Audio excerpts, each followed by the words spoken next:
Hello and welcome to Roll to One. I'm Jaden Arnold. You're watching Whispers of Old Harbor. We're having a good time. We're in 1920s Delaware. If you didn't catch our previous episode, you're out now on episode number 2. So without further ado, let's get ready for tonight's episode of Whispers of Old Harbor.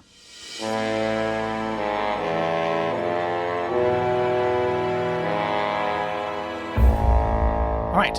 Last time we met our four players, our four characters for this 1920s mystery. We've met Charlie Stearns, our gossip journalist, who's been sent now to a party to get the lay of the land. We have Sammy Accardiano, sort of a con man extraordinaire, and his beautiful fiancée. We've met Catherine Elwood, she's the granddaughter to the matriarch, Lady Elwood, who is a mover and shaker in the town here in Harborview. And we've met Harry Henderson, who is the new case-by-case detective for the town. And I talk about this town, I'm referring to Harborview, which is more of a... It has a lot of power plays and old money and air that breathes the 1920s cliches. However, this is not cliche. I guess tonight's kind of cliche. We're on our way. I titled it The Waterford Whodunit. So we are outside the party that we were all invited to. Honestly, it's just an episode. So if you're not caught up, then just go and watch it. So here we are outside the outskirts of the town and also outside the manor proper. We're looking at Waterford Manor, which is an older, old money gentleman who is the head of his family. And he has, of course, written personal invitations to all of the attendees. And you guys are all representing +1s, except Mr. Accardiano himself, who was personally invited to potentially do some business dealings. So let me get the ambience set. I'd be thinking in your minds about where, how exactly you walk out, what exactly you want these kind of conversations to be, because 8 o'clock as a start time is kind of everybody's arriving, right? Like you see the air of everyone coming out of their cars. You hear the car doors close and people are all gathering in the midst. And you're seeing people dressed very well and people dressed not super well. And I say not super well, meaning people who say mean things to their tailor. It was the time. Go back and watch the last episode. Doesn't mean it wasn't mean. Fair point. All right. So upon entering the Waterford estate, woo, we're here, guys. Hey. You are greeted by a vast marbled foyer. The intricate tile pattern on the floor, combined with the vaulted ceilings adorned with crystal chandeliers, speaks of wealth and refinement. The dim lighting gives everything a sepia-toned glow. I totally should have done that. Reminiscent of an old photograph, only animated by the hushed conversations and soft jazz echoing from a distant gramophone. Directly ahead, a grand double staircase with a polished wooden banister winds up to the second floor, with portraits of the Waterford lineage observing the room from high on the walls. On either side of the foyer, archways lead to other parts of the mansion, the soft glow of light beckoning guests to explore. However, the majority of the crowd that you now find yourself in, I say crowd meaning 100 people probably. It's a lot of people. But the ballroom is lavishly displaying a 1920s high society. Parquet floors reflect the light. I know what it means, but not how to say it. Reflects the light from several tiered chandeliers, each shimmering with hundreds of small crystals. Tall windows draped with heavy velvet curtains provide glimpses of the gardens outside. I guess the conservatory. At one end of the room, a raised platform awaits the night's live jazz band, for now the gramophone plays. Tables, each adorned with a floral centerpiece, and settings for a candlelit dinner are spread throughout, encouraging guests to sit, dine, and converse. I know it's not dinner, but of course there are hors d'oeuvres and there are things being served. You find not champagne because the night is just young, but you do find bottles of wine and other things. Yes, it is prohibition, but he's not selling anything. So you're here, free to drink and free to have a good time. But you did all arrive with guests, and of course this is why I'm not doing a recap, because I'm going to describe who you're with as you arrive. We'll start with Catherine. Catherine, you are here with the matriarch, as she has come to be known, Ruth Elwood. She is, I guess, the second wealthiest family of all of the old money here. And she just says, "Oh, drab as usual. Drab? Why so? Oh, the Waterfords, they are what they are. Any particular reason why you think that? She gives you a look. It's interesting. She says, why do you want to know? Well, I'm just curious as why you seem to be not upset, but in a mood. I don't know, maybe one of the lobsters didn't sit well with me. Interesting. Well, is there anybody that you're wanting to talk to? Depends on, am I talking to them or am I just sitting by and watching you talk to them? Because those are different questions entirely. Well, I'll follow your lead. It's been quite a while since I've been here. Let's us make way right for the Waterfords. I'm sure they would. He's already talking. Come with me. And she kind of pushes through the crowd, and people kind of expectantly move out of the way. Her dress a little bit larger, old-fashioned. She pushes through the crowd to get up towards the Waterfords. While you're on the way, you see many small. We'll call them. What's the word? It's like little atoms as the people kind of gather around these people of interest. And I'll just tell you notice these people of interest. You all do, but I'm going ahead to share it with Catherine first. You see the mayor has gathered some individuals. He's got a few people around. You see his son, Arthur, as she points out. He's next to him. And I will describe these people should you enter their nebuluses. You see Dr. Walter Hastings. Of course, Ruth is beginning to gather people behind her who wish to speak to her. You see Elias Firestone. The chief, he also begins to draw a crowd as people begin to kind of come up near him. You also see Marcella, who I mentioned previously to Accardiano. And then we lastly see Gerald, which is now who you're on your way to see. So as you... What was the doctor's name? Hastings? Walter Hastings. Thank you. So you head on up towards Waterford. Standing at a tall 6'2", Gerald Waterford exudes an aura of wealth and power. His silver hair, neatly combed back, frames deep-set hazel eyes. Also set within frames. They're small, half-domes that sit at the end of his nose. Always watchful, always calculating.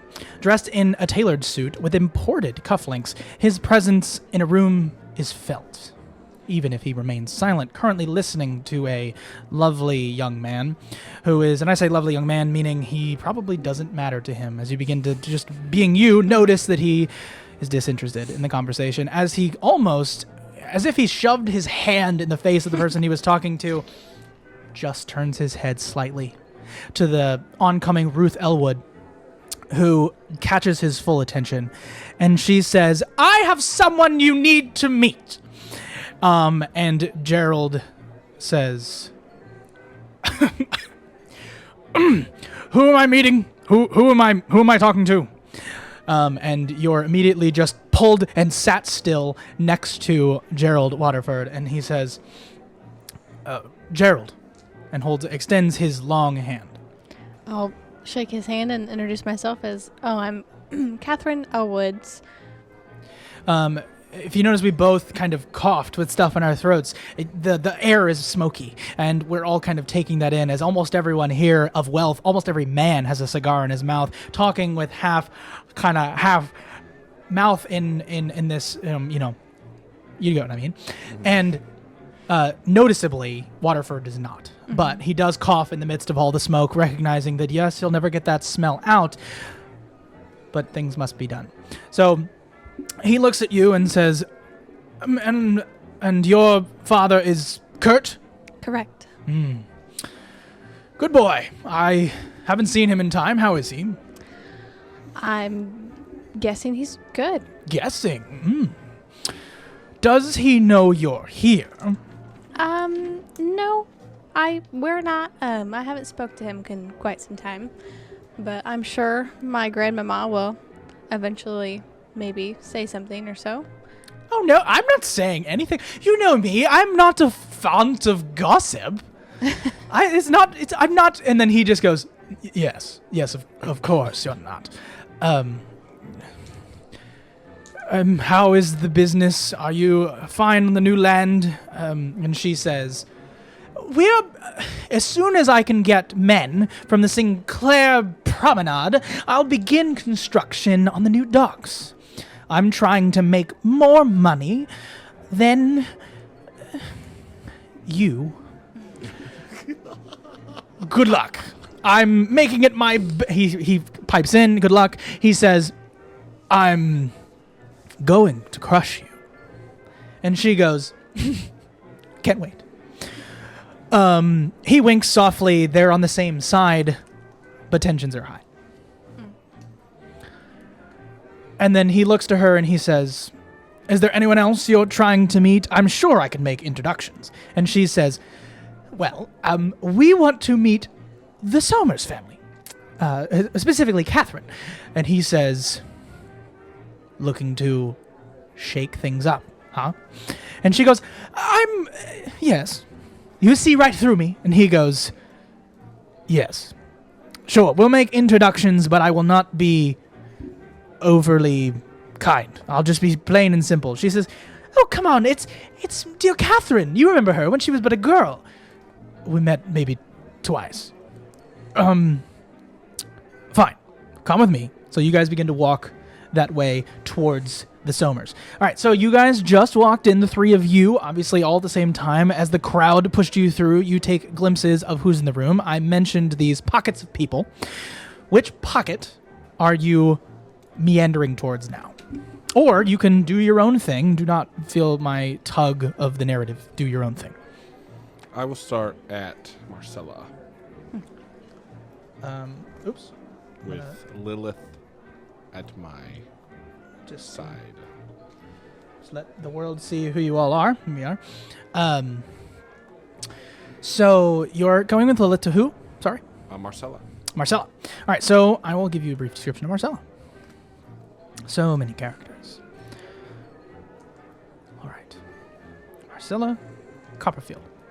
At 5'7", Marcella carries herself with an assertive air of someone used to being the smartest in the room.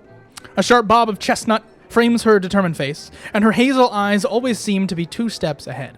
She dons tailored suits. Her gestures are minimal, each movement measured and deliberate. Marcella has an air of efficient professionalism, preferring succinct conversation over pleasantries. People move about her quickly, is what I'm gathering, or what you're gathering. All right, so you begin to walk up to her. Her crowd kind of moves as you and your large frame, your woman on your arm, you are there. Yeah, hello. Marcella, right? Yes. Hello. My name is Samuel Lacardiano. You might recognize the family name. I'm here to speak to you on... Oh, so you're here not for me, but for Sinclair? Yeah. I mean, no rudeness. I understand. Yep. Yes, and this is about which account? The The party's only begun. Could I at least have got a drink before we began this conversation? Of course. She kind of beckons a nearby help with a platter of glasses. She grabs one, takes a half of that glass down in one swig, and understands that she's begun business conversations. You know, do I gather that she's maybe... You're used to this type of conversation? I mean, it's Do I get the idea that I might have more luck if I come back later? That's interesting. Or maybe not more luck, but be met with more of a wanting to have a conversation. Roll to act under pressure. Roll plus cool. And on a 10 plus, you will do the right choice. On a 7 to 9, I will explain further what you're seeing. And on a fail, I will tell you what you do. 10. Great. So you understand that it's probably best that you start now. You begin this conversation, get the business out of the way so that you can move on with the party. And then maybe if you return later with kind of the evening, she may remember you more fondly. But to begin out of the way with business seems like the right call in your mind. Great. Yeah, I'm just looking to find and speak to the person in charge of the Sinclair account. Yes, that would be me. I'm Marcella Copperfield. It's a pleasure to meet you, Mr. Acariano. Your name precedes itself. So you're looking to, we're developers. We're looking to grow. You want to lay a, are you looking to open a storefront? Yes. And you sell... Maple syrup. Is that a code for something? No. Okay. Strange. The business is good. Which? Okay, fine. Do you have Canadian affairs? Is that the context? Something like that. Okay. Yes, I'd be kind of gesturing. I can't give much away in public. If we have a private business conversation, I could be a little more frank. It's fine. I can make an appointment if that's what you're interested in. If you need to speak directly to Sinclair, or if you and I can handle business, we could lay down a development for you. Or would be preferred. I don't like to get in the way, and we can of course discuss later. Yeah, I would say that it might be maybe we just schedule a small meeting to maybe go over affairs, and then I bring him to Sinclair. And should we want to do a presentation, you could be. I will do my best to persuade him based on how our conversation goes. What do you say? Sounds like a deal. And your availability next week is? Clear. Waiting for you. In the future, I would seem less desperate. Oh, believe me, I'm not. Sure, your calendar is. Oh, she got you. Your girlfriend pops in, or fiance, pardon. Well, hi, I'm Lilith. He's a buffoon, and we should. And she begins to talk to Marcella, and Marcella is less interested in the conversation with Lilith than she is with you. You get that air almost immediately. There's no hiding it. That's the conversation that you see. And Lilith starts to be like, so, like, what do you do on the weekends? And, like, and she's just like,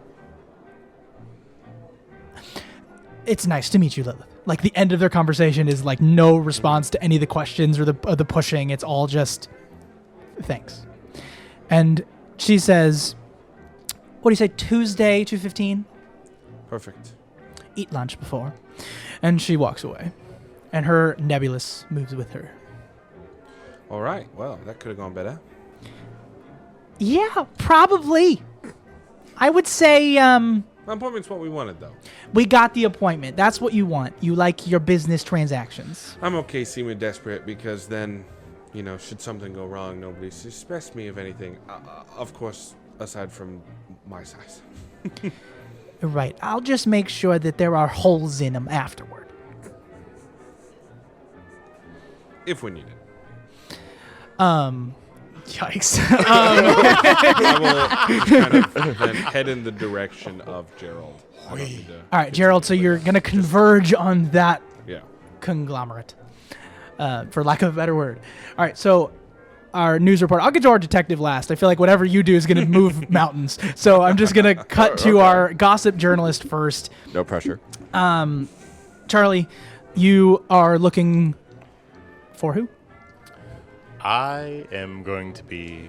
You remember in the back of your mind, connections. Yep. Connection. Connections? I thought that was Joey. That was Ross. Nope, that was me. Sorry. I am going to go straight after having read the letter from Gerald Waterford. I kind of want to hold off on meeting up with him, as he seems a little bit too eager to speak with the press. Sure. I'm instead going to aim for the mayor to see his perspective on things. You're headed towards the Somers as you I will say, converge at the same time. Now, actually, I'm going to give you, because this is your first, do you want to, I'll ask you this question. Do you want to witness the interaction between the Elwoods and the Somers, or would you like to get your piece in before that?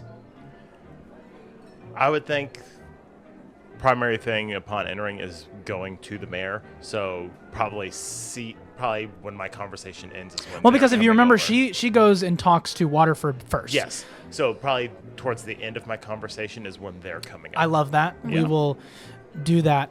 I think narratively it makes sense for you might actually to be after Harry. So Harry, what are you going to do? Okay. You said the chief kind of has a group of people coming towards him, Yes. correct? He's got a group of people that are headed towards him because he has things that he could potentially say. Right. Okay. May I intrude for one moment? Of course. Yes. In the meantime, while he's doing that, then my character, just to add a little bit of flavor, is going to be pulling out a pocket watch that is a watch on one side but has a little obsidian black disc on the other side of the lid, and is just kind of meandering around looking at that black disc, kind of at the reflection of everything in that disc, as just checking out the room. Yeah. Great. Sorry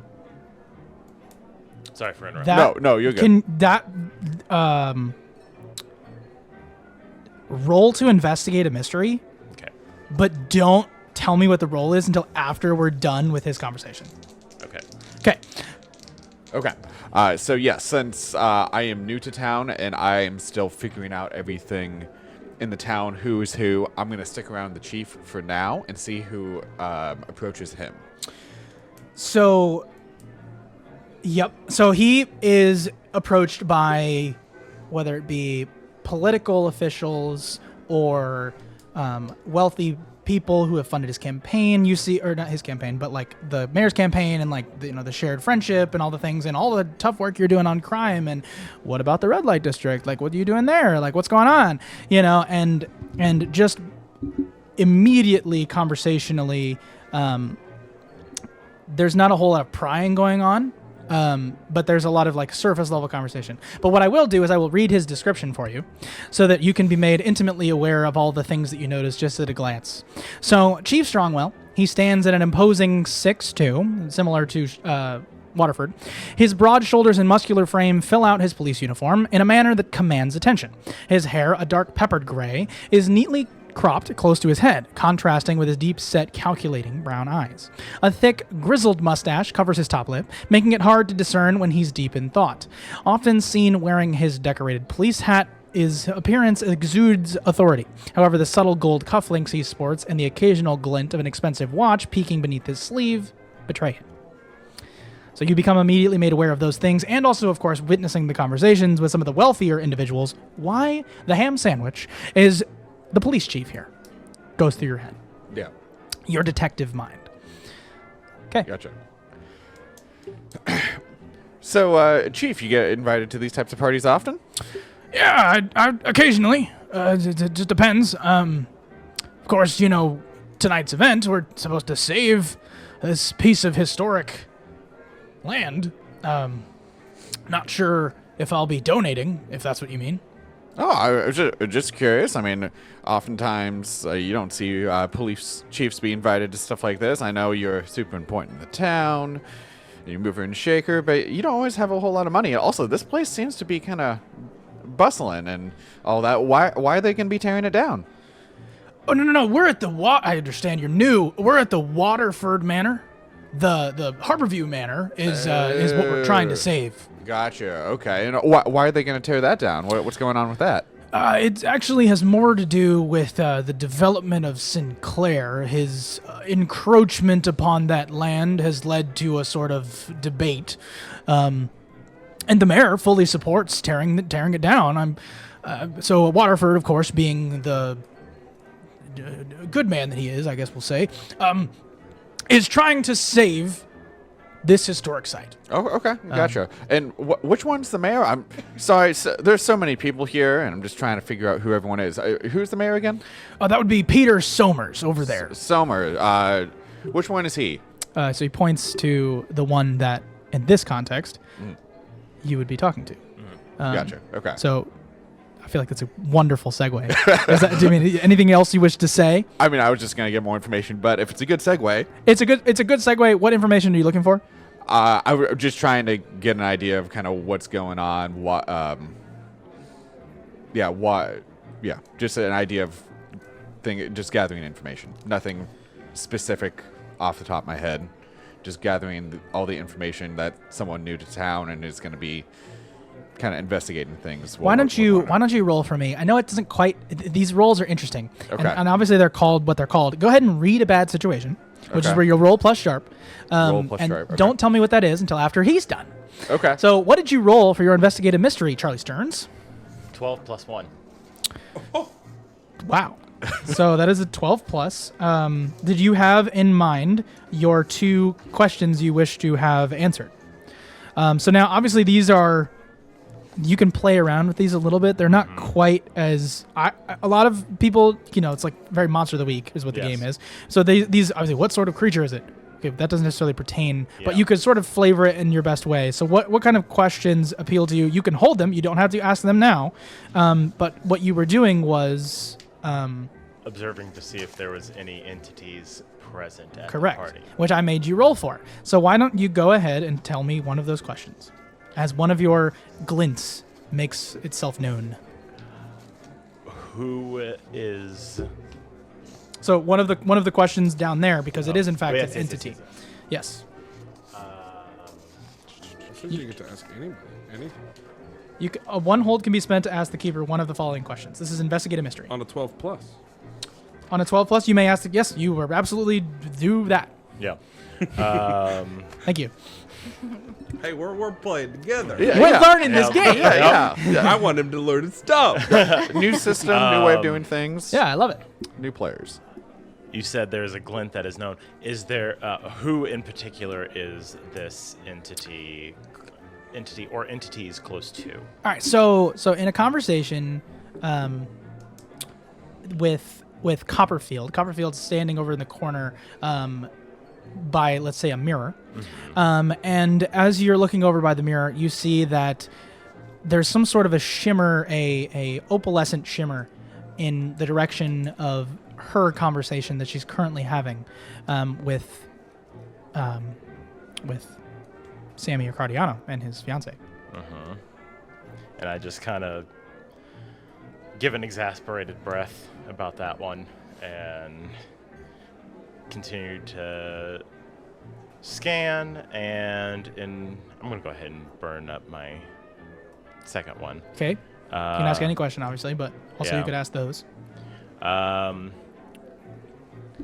Is there any particular person who almost seems frustrated to be there? Like they're just there to put on a good face, but really does not care about being there at all.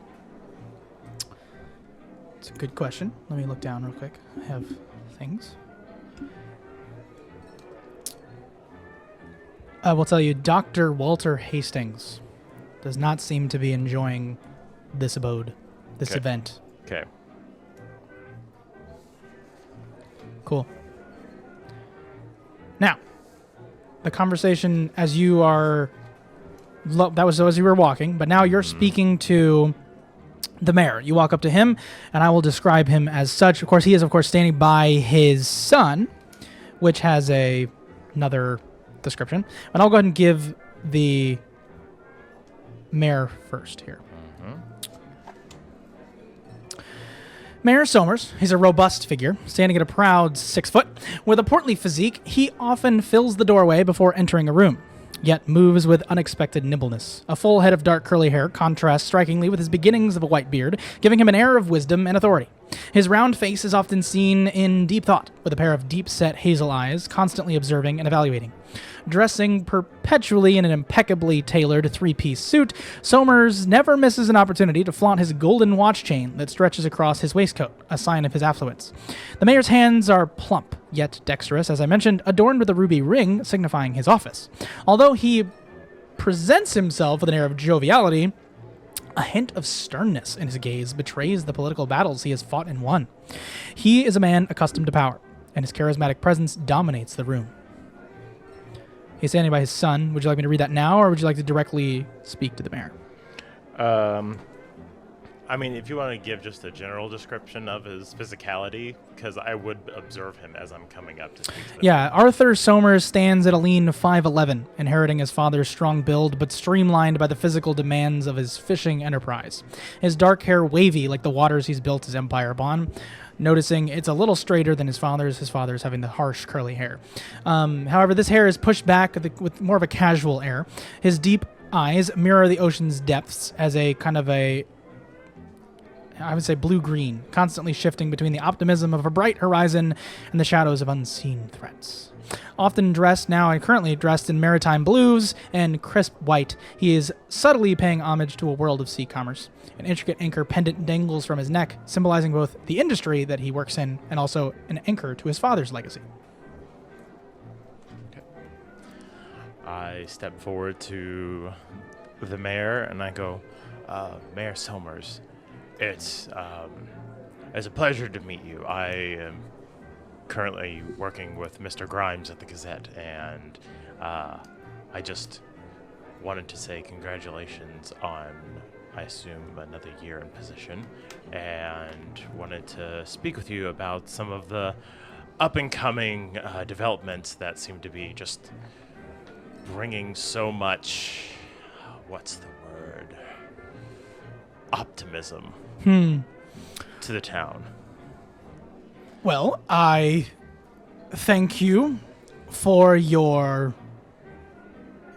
kindness and your statements. I'm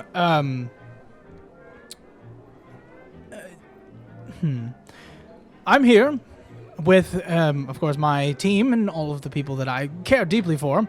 I'm just trying to get a grasp on what exactly you want. Are you looking for a scoop? Is anything I'm saying on the record?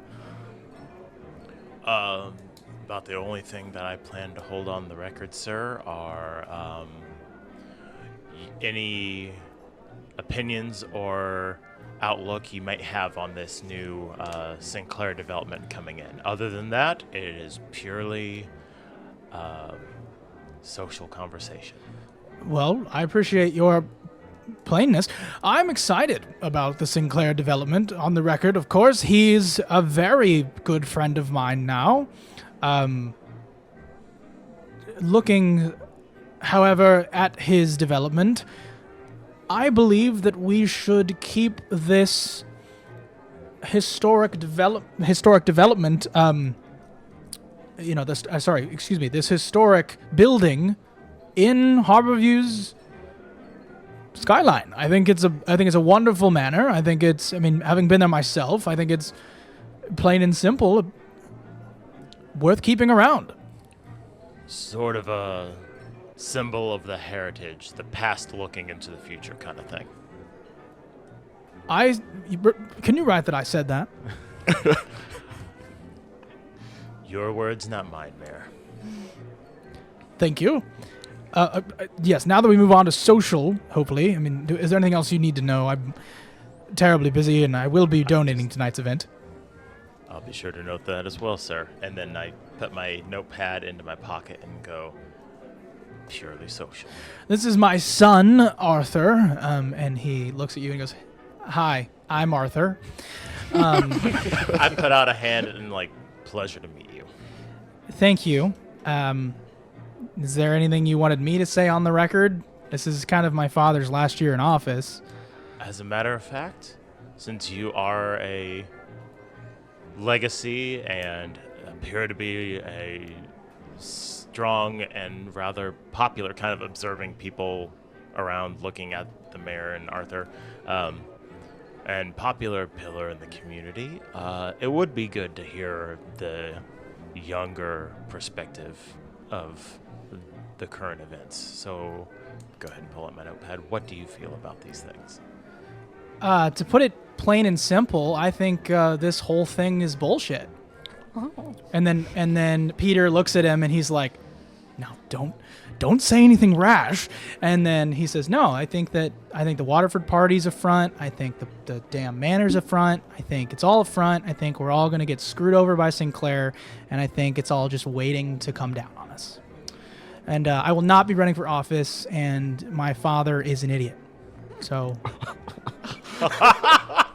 you can put that on the record. I just And then big eyes and quick scratches in the notepad and yeah, Peter looks at his son just briefly and says, "You can put that on the record." And he goes, "Yeah, it's just like I felt like it was right there, you know." And he goes, "Yes." All right. Well, I'm sure the readers of the Gazette will appreciate seeing the generational divide. And I just kind of give a slight wink to the mayor. Yes, I think Mr. Grimes will be very kind, I'm sure. Well, we'll get this all set up for you both. You both enjoy the rest of your evening, and I just kind of tip my hat to them and Told you it's a front, you jerk. turn and look towards kind of have Waterford's in my periphery, Yeah. but actually head towards Sammy. Okay, so that conversation, we're gonna finally converge. I think it's time. What did you roll just before I move on? 12. So it was kind of Shark, you guys are playing. No, it was, so I do have a +2 sharp. So Yeah, I will- no, it makes yeah, sense. it's 10 plus 2, and that was read a bad situation, correct? That was read a bad situation. You may ask me any question you want about the situation. Okay, and this is just the situation about the town or about the party? This is about the party. You said Oh. you were looking about and studying. Yeah, I believe. Yeah. yeah. I was just kind of seeing what there was. Okay. But you do get an error. I mean, me telling you to read a bad situation implies that it is a bad situation. Yes. Yeah. So- I'm kind of something. So I said Something is off. Yeah, something just doesn't seem quite right. Okay, so, from the list, so I can ask 3 and then ask 1 independently. So, what are any dangers that we haven't noticed? You may ask me, just FYI, you may ask me 3 questions, and then they can be any question you want because of the 12 plus. Oh, okay. Well, I'm still gonna ask what are some dangers that we haven't noticed? Yes. Are there dangers you haven't noticed? Yes. I wasn't quite ready to get to this, but we'll get to it. Okay. Okay. Sorry to. What's up? It's crazy. It's 3 questions. Yeah, he does. It's pretty awesome. Oh, I'm a detective or something. So you'll notice very quickly that there is an ornate dagger frame on the wall without the dagger. Okay. That's the first thing you become immediately aware of based on your questioning. Okay. That is my answer to that. Gotcha. Okay. So, okay. Then question 2. Let's see.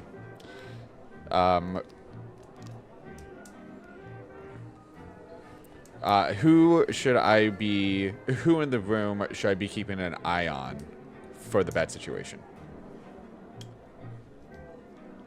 Okay. So there are 2 questions on here that say what's the biggest threat and what's most vulnerable to me, and then there's all these things. So I'm gonna ask you a clarifying question just because Okay. this is Yes. a narrative. Yes.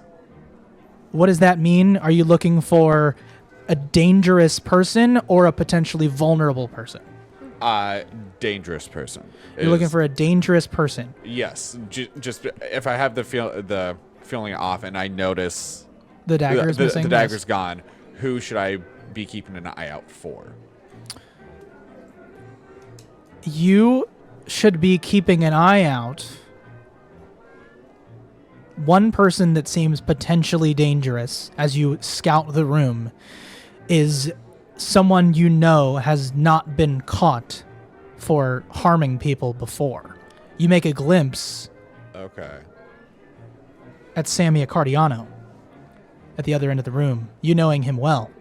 Okay. So I see Sam. I recognize him due to previous things. Yep. And He's a potentially Okay. dangerous person in this Okay. room. gotcha. Okay. And you do Good have one answer. more. Yeah, You can yeah. hold it. You don't have to say it now. You okay. can also, but literally that read a bad situation Yeah. carries over. So anything Right. in the party's environment, you can hold, you can wait, Right. or you can ask right now. I will hold on to the last one. Okay. All right. So we're finally going to get to this conversation that we've been putting off.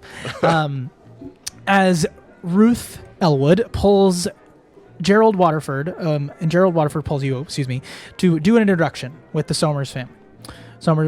Peter Somers, being the mayor, he's large. I will describe him as portly. He's there, and Gerald does quick pleasantries to skip the menial conversation. You do get a tone that he doesn't care about this conversation. He's not here for the mayor's support, though he has it. He's looking around at more important guests. However, he does introduce Arthur to you. You're looking at Arthur. Arthur is slim, but tall and not ugly. I mean, but he's also not, you're not necessarily interested. I don't know. I'm not going to make any assumptions. But anyway, that introduction is made. And you hear Ruth go, what do you say? Should we ask them things? As she kind of pulls you away slightly. Sure. Arthur, do you plan on, following your father's footsteps, since I wasn't in that midst of the conversation? I'll ask you this because it is kind of a moment. Do you pull Arthur aside for this conversation, or do you do it in front of his... I'll do it in front of just his as dad. the group is kind of here. As a group. Okay. Charlie, you're nearby. Just letting you know you're aware of this conversation. He says, no, I don't plan on... I mean, the fishing enterprise, that's where the money is. I'm all down for that. I heard... Ruth, you're working on a new dock. Why, yes, I am going to be making a new dock. Does that affect you?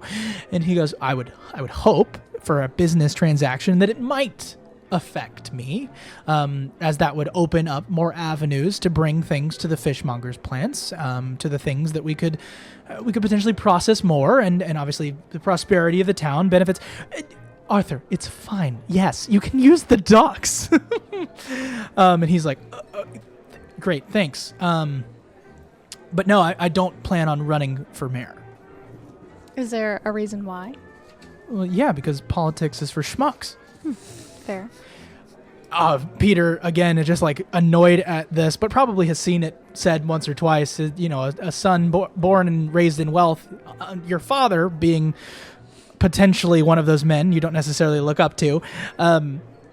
You sense a similar disdain in Arthur as he looks at his father. Is there anywhere in town that younger people go to for dancing or just socializing events? Well, you're asking Arthur? Mm-hmm. Yeah. He says, well, I mean, these parties are always entertaining. There is one place that I could potentially show you to. As he kind of leans in the soft light of the room, the sepia glow, you catch a glimpse that as he kind of smiles, there's a little less grooming than you'd care to hope for as he smiles. And you catch a hint of sleaze, if you will, as he leans in and invites you to this bait and tackle shop that he knows around the corner. Around the corner from Just narratively around the corner. Okay. I was like, what? Around the corner from the narrative shop. Okay. I think that's all I need. I'm not really interested in the mayor, so. Okay, great. So that conversation ensues. Is there anything else you wish to do before I ding some glasses? Well, I was going to talk to Gerald. Yes. Gerald. You walk up to him. I've described him. He's there. He stands away, excuses himself from this conversation as he sees your oncoming presence, is expecting you and excited about that conversation, as he mentioned in his letter, and he begins an exchange. Hello. Good evening, Mr. Waterford. How are you? How you doing? I'm fine. I'm enjoying tonight's festivities. I was actually about to do a toast and invite people to donate, but if you wish to do business now, I'd be more than willing. Your letter intrigued me, and it seems that we both have very respectful interest in breakfast. Yes. Yes, I... We can do business after you make some money. Thank you. So he walks over to the stage where the jazz band is noticeably empty. There's no jazz band right now. Currently, the gramophone is playing. So he walks over to that stage, and he dings some glass. The gramophone is turned down.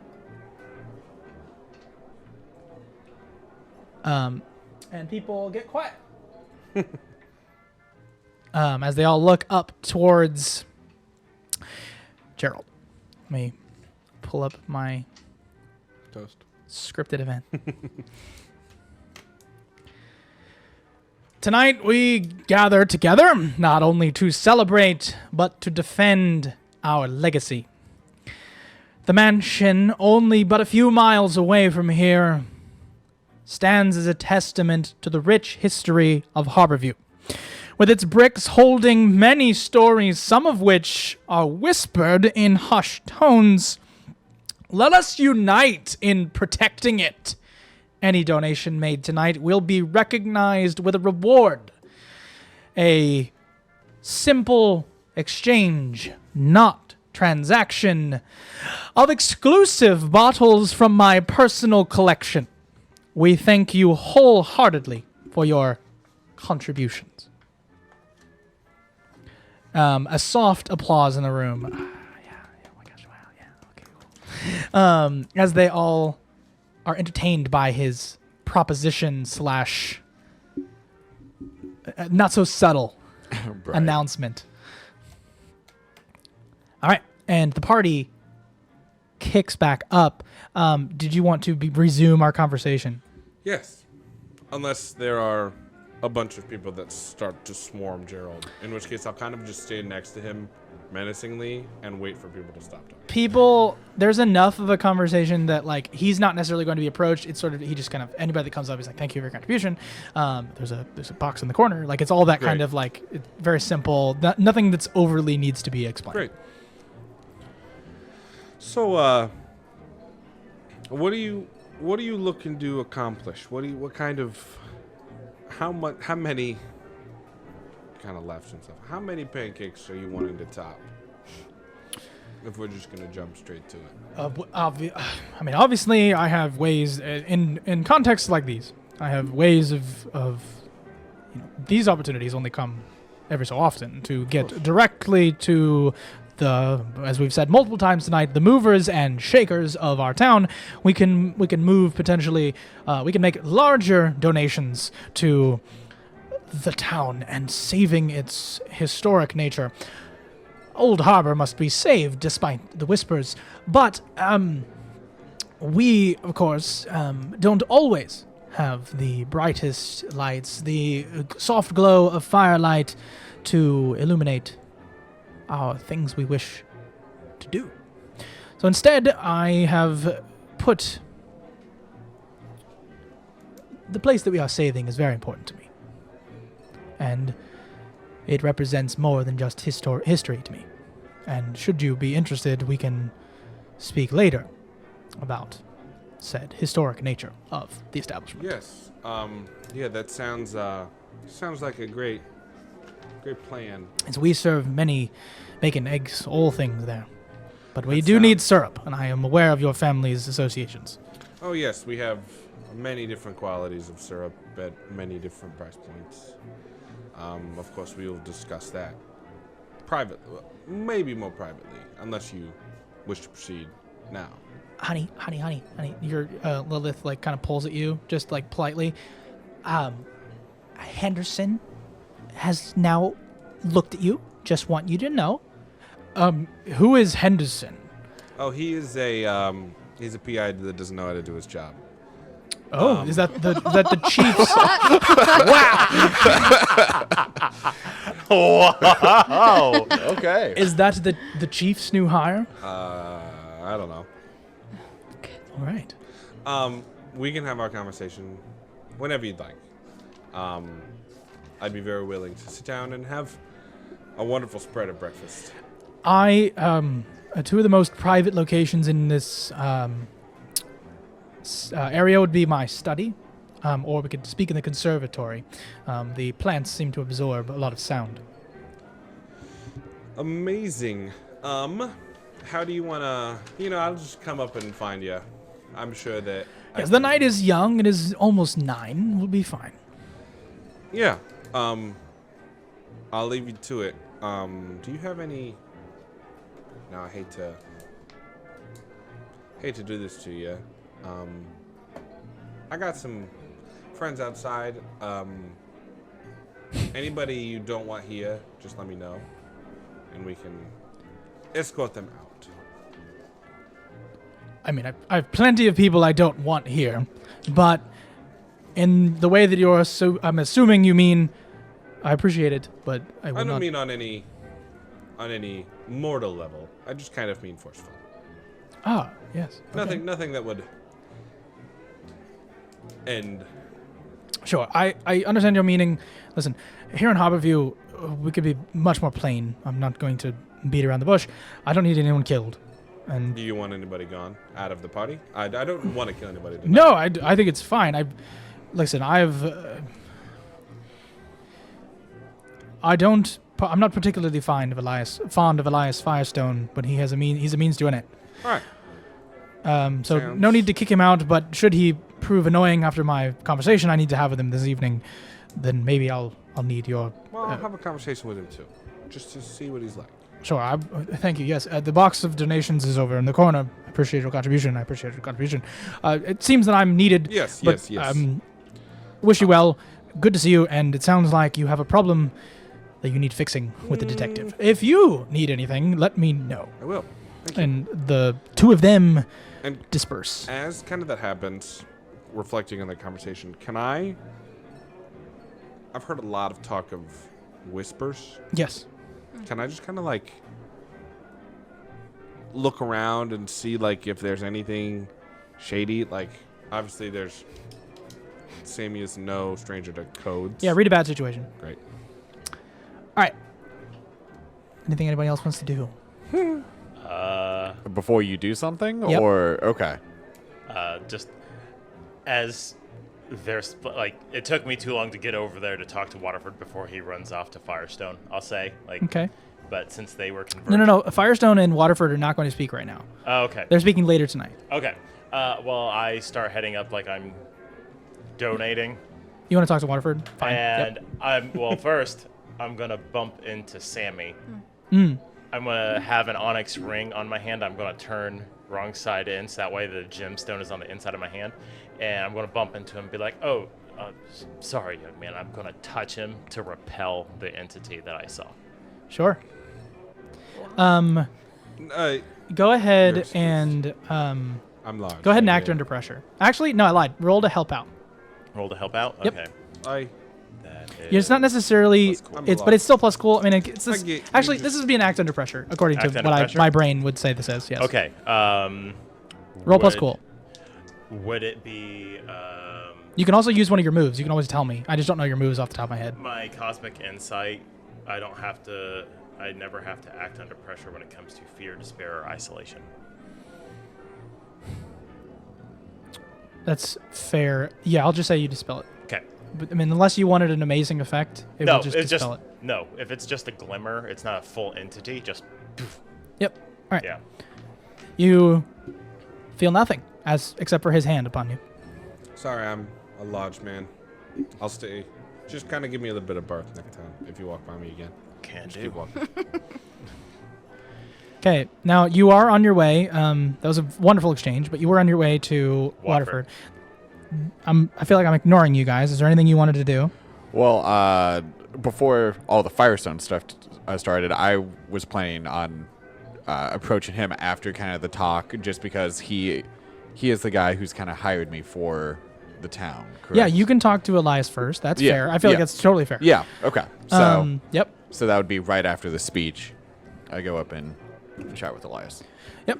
And he's like, yes, I love the mansion. I've never been, but it's wonderful. I love the way it looks. It makes the town better. Oh, hello. You must be the new detective. We've met briefly, but it is wonderful to see you again. How are you, Mr. Henderson? Yep, Harry Yes. Henderson. Yep. I, not to brag, but I was the one who convinced Peter to make the place a historic site in the first place. The reason we can have really? this fundraiser. Yes. Are you donating tonight? Unfortunately, I was not prepared to make any donations tonight. Just new to town, moving costs. You know how it goes. My pocketbook's a little bit light. Maybe I will make a donation in the future. And I was also not expecting to be at this party tonight. Really? Yeah. Well, I'm glad you're here. Have you spoken to... I hate to put you right to work, but... Yeah, no. have you spoken to Ruth Elwood? No, I have not had the opportunity to yet. I've been hanging out with the chief, kind of getting to know some of the people in the town, and I just haven't had the opportunity. Do you think I should go chat with her? I don't have an official way of telling you this, but I think she's up to no good. Oh, I mean, really? Plainly, just plainly, I don't like her as far as her demeanor towards... I don't necessarily think she has the town's best interest in mind. That's just my personal opinion. Okay. Is that why you hired me? Is that why you convinced the chief to hire me? It's more of the man who moves the money does the hiring, right? Of course. I'm not... treasurer is a complex position. Anyway, Yes. I am glad you're here. No, my personal biases aside, I have you here because we need a position and you come highly recommended. Okay. Well, thank you. I appreciate that. I just wanted to since you were kind of the person that got me in, I want to be here for you to help you however you may need, and you know how to contact me through the chief. Have I described Elias? Did I do that? No, No. you did not. And what's his last name? Firestone. Firestone? Oh, okay. I wasn't Firestone. understanding. Who No, you're good. You're Whatever good. you drive a Firestone. Not sponsored. Yeah, put a Firestone tire on your Model T. Go for it. Elias is a stout figure of 5'8", with a physique that tells tales of a youth filled with vigor, married by the ravages of time and war.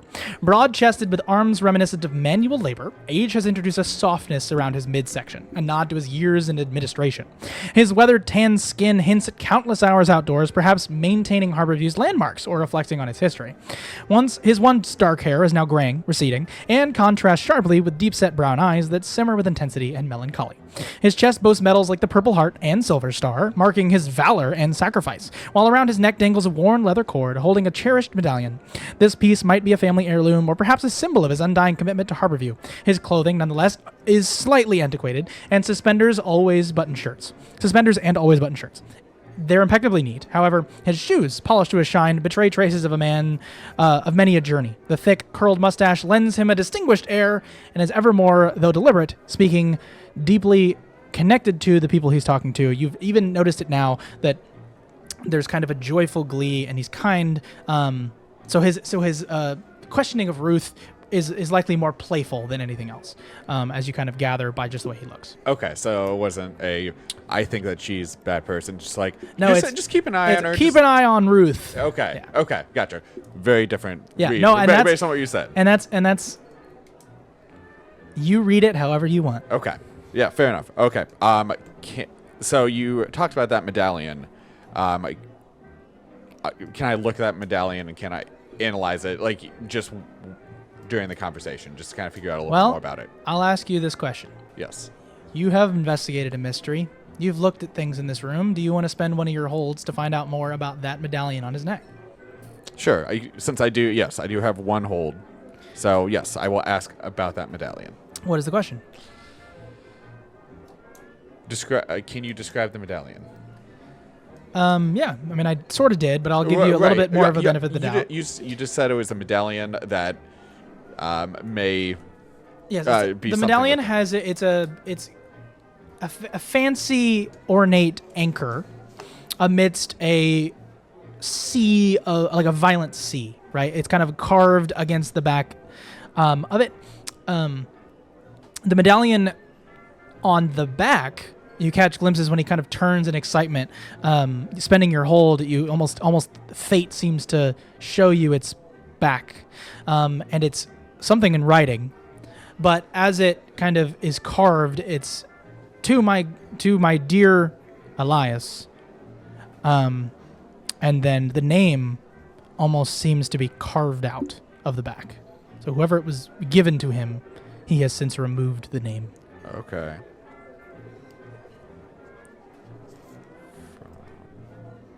So it's been like scratched out, or Yeah, it's been like heavily destroyed with some sort of a okay, object. Interesting.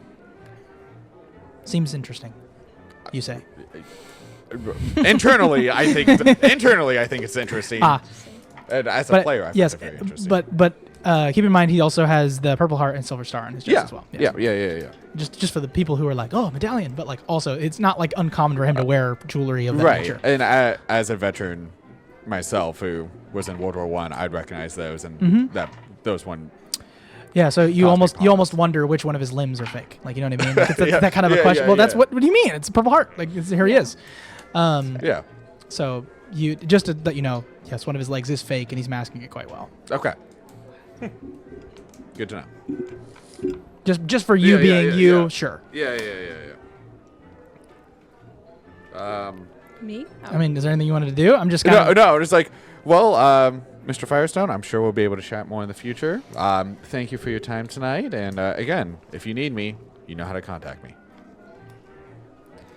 All right. So where are you? Just let me get a lay of the land before I activate something. I'm about to talk to Waterford. Great. Where are you? Walking at him. Great. Where are you? I'm with Ruth. Where are you? I just got done with Elias, and I would probably be looking for Ruth, since Firestone just told me to go chat with her.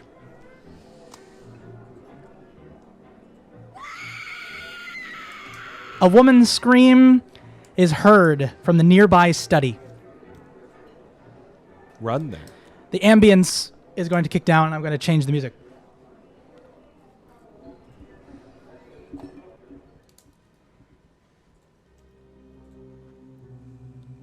Is that good? Yeah. Okay. I will run to the screen. Okay. You run to the screen. As will I. You run to the screen. You also want to run? Yeah, I'll go over there. All right. You also move to the screen. Most people do. I'm just Yeah. assuming everyone's kind of Right, gathering in that right. space.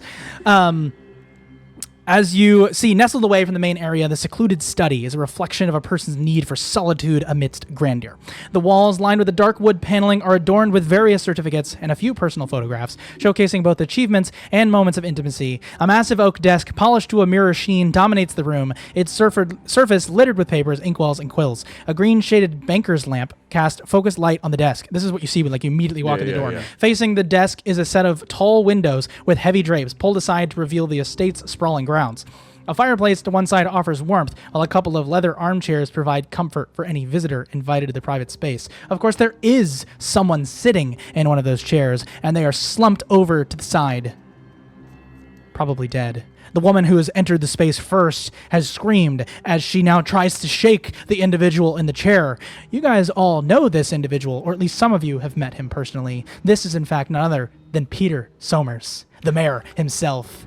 And we will pick up there in 2 weeks to see what happened in the Waterford whodunit. There we go. Cool. So thanks for keeping up with us as we explore the whispers of Old Harbor here on Roll to One. We'll catch you in 2 weeks. Peace.